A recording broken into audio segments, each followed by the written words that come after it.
schönen guten Abend, herzlich willkommen. Mit dieser Reihe, nämlich dem literarischen Kaminfeuer, möchte ich euch immer wieder kleine Sequenzen von interessanten Texten vorstellen, die teilweise schon veröffentlicht, teilweise unveröffentlicht, euch näher gebracht werden sollen.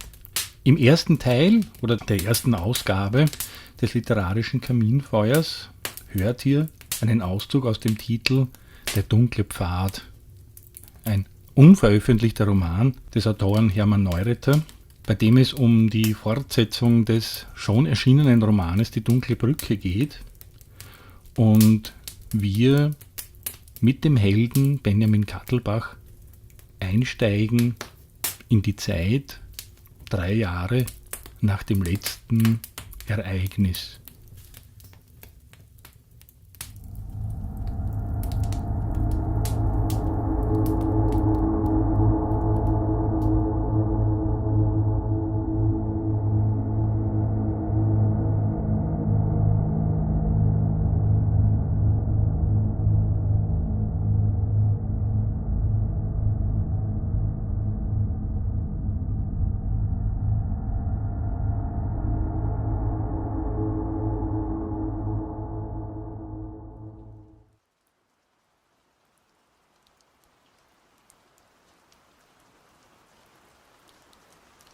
Gehen, immer weiter.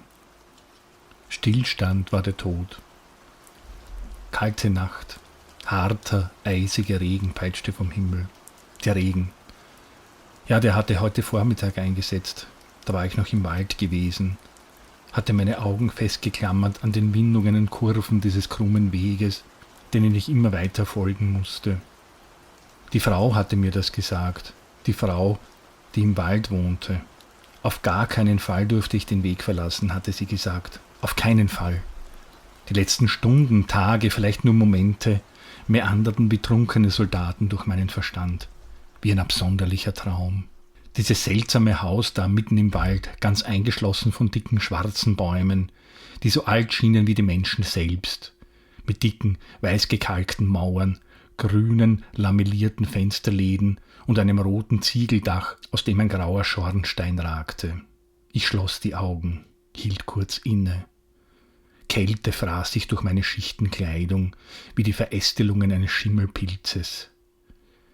Ich zwang mich, den nächsten Schritt zu setzen, und noch einen, immer weiter, immer weiter. Ja, dieses Haus. Ich war lange davor gestanden und hatte überlegt, schon wieder eine Falle. Eins ihrer perfiden Spiele, ihre ausgeklügelten Täuschungen. Aber ich hatte an die Tür geklopft, knarrend war sie geöffnet worden, und ein seltsames Frauengesicht, gleichsam jung und doch uralt, hatte mich mit seinen dunklen Augen angestarrt, hatte mich hereingebeten und ich folgte ihr. Das danach lag unter einem grünlich-blauem Nebel versunken. Es musste etwa 3 Nächte her sein, als sie gekommen waren. Mitten in der Nacht waren sie in der Baracke B aufgetaucht.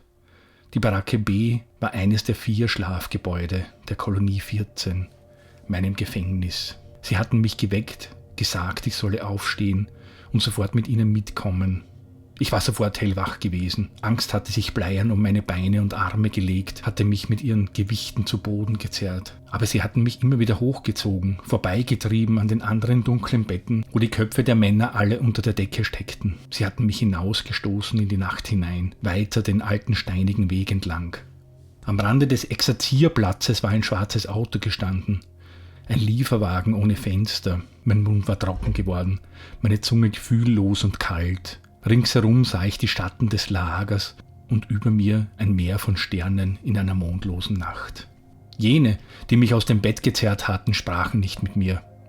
Ich konnte nicht mal sagen, ob das Männer oder Frauen gewesen waren, in ihren schwarzen Kampfanzügen und Sturmhauben. Aber die von der Garde verhielten sich immer so. Immer wenn sie kamen in ihren schwarzen Kampfanzügen und Sturmhauben. Wir hatten sie so genannt, die Garde. Vermutlich aus der Erinnerung vieler an die eigene Zeit in der Blauen Brücke. Ja, in der Blauen Brücke hatten viele vor ihrer Gefangenschaft gedient. Einer von denen lief voraus, öffnete die Tür des Wagens. Sie zerrten mich auf den Wagen zu und als wir bei ihm angekommen waren, ergriffen sie mich plötzlich, bogen mir den rechten Arm nach hinten, sodass ich nach vorn kippte. Ein zweiter kam und drückte mir ein scharf riechendes Tuch auf Mund und Nase. Dann verschwand die Nacht und ich verlor mich in absoluter Dunkelheit. Und als ich das erste Mal wieder die Augen geöffnet hatte, fand ich mich auf feuchtem Waldboden wieder. Um mich herum nur Bäume, Bäume, aber tausende Bäume. Und das war vor etwa 3 Tagen gewesen. Seither war ich unterwegs und ich hatte viel Zeit zum Nachdenken. Ich vermutete hinter all dem wieder eins ihrer Spiele, ihrer sozialen Experimente, wie sie es nannten. Die Trainer neben der Garde die zweite Gruppe, die für uns zuständig war. Sie traten ausschließlich in blauen Trainingsanzügen und Laufschuhen auf. Sie erklärten uns immer, was als nächstes am Plan stand.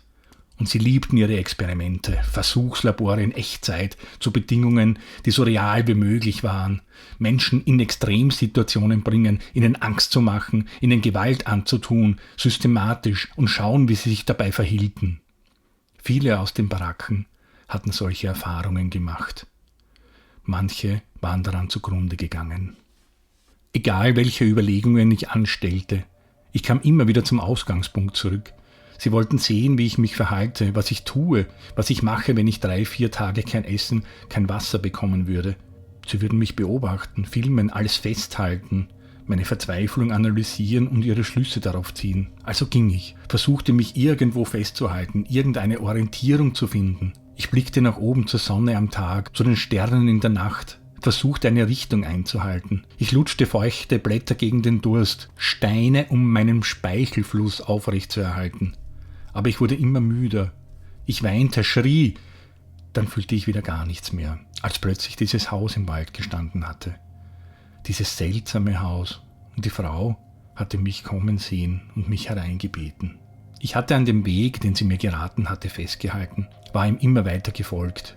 Immer wieder sah ich mich um, hörte Geräusche hinter Bäumen, Sträuchern, sah sie in ihren schwarzen Kampfanzügen, hörte ihre Stimmen, wie sie sich über mich unterhielten, und wenn ich länger in ihre Richtung starrte, waren sie weg.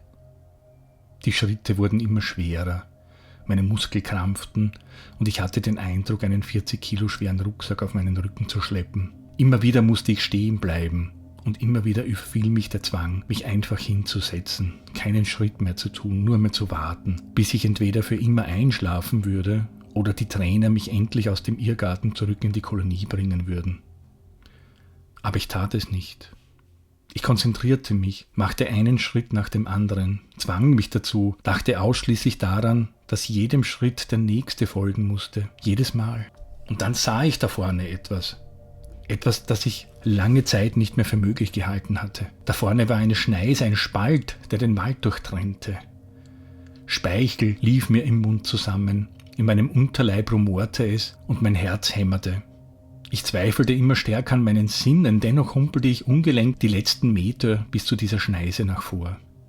Der Wald hatte ein Ende, da vorne, und ich starrte fassungslos auf den etwa 1 Meter hohen Wall, der zu beiden Seiten in die Nacht verlief. Ein heißer Schauer wischte über meinen Körper wie ein flüchtiger, kräftiger Windstoß. Meine Lippen wollten Worte formen, brachten aber nur Gemurmel zustande. Ungelenk stackste ich an der letzten Baumreihe vorbei und verließ den Wald zum ersten Mal nach 4 Jahren. Und es war, als würde ich eine andere Bühne betreten, in ein Stück eintauchen, dessen Handlung mir unbekannt war. Ich spürte Angst, etwas drückte auf mein Herz und meine Blicke hetzten von einer zur anderen Seite. Ich warf einen Blick zurück, einen letzten, dorthin, wo die schwarzen Bäume waren und eine schwarze Wand bildeten. Der Wald, dieses hungrige, unselige Tier, verschlingt einen, verschließt seine Ausgänge und lässt einen ewig in seinen Gedärmen wandern. Ich stolperte die Böschung hoch. Glänzender schwarzer Asphalt erstreckte sich wie eine frisch verstrichene Schicht Mondstrudelfülle zu beiden Seiten in die Nacht, gesäumt von schwarz-weißen Leitpflöcken, die in regelmäßigen Abständen in die Höhe ragten. All das schien so unwirklich wie ein flüchtiger Traum beim Autofahren, ein Gedanke, der sich zu einer sinnlosen Geschichte fortspann. Und wenn es nicht echt war, wenn all der Asphalt nur ein weiterer Baustein ihres Potemkinschen Dorfes war, du kennst sie ja, ihre Labore, Versuchsanstalten und menschengroßen Mäusekäfige. Die Trainer sitzen und lachen, während du hier weinst und tatsächlich glaubst, du bist frei. Ich sank zu Boden auf meine Knie. Matsch und Wasser drangen durch den Stoff. Ich senkte meinen Kopf zu Boden, bis das Gesicht die Straße berührte, legte meine Hand auf den nassen Asphalt, fühlte seine Beschaffenheit, die glatt gepressten kleinen Steine, fest im Teer verankert. Diese beinahe glatte Oberfläche, ich strich über sie. vorsichtig, voller Bedacht. Die Straße war nicht der Wald, dort drinnen gab es keine Straßen. Nur Pfade, Dutzende, Hunderte, die sich immer wieder miteinander verbanden, trennten und von Neuem trafen. Da drinnen war die Welt der Blauen Brücke, und mit der stellten sie an, was ihnen gerade in den Sinn kam, um ihre Gefangenen in einem ewigen Kreislauf zwischen Hoffnung und Resignation langsam zu zermürben und sie letztendlich um ihre Leben zu bringen.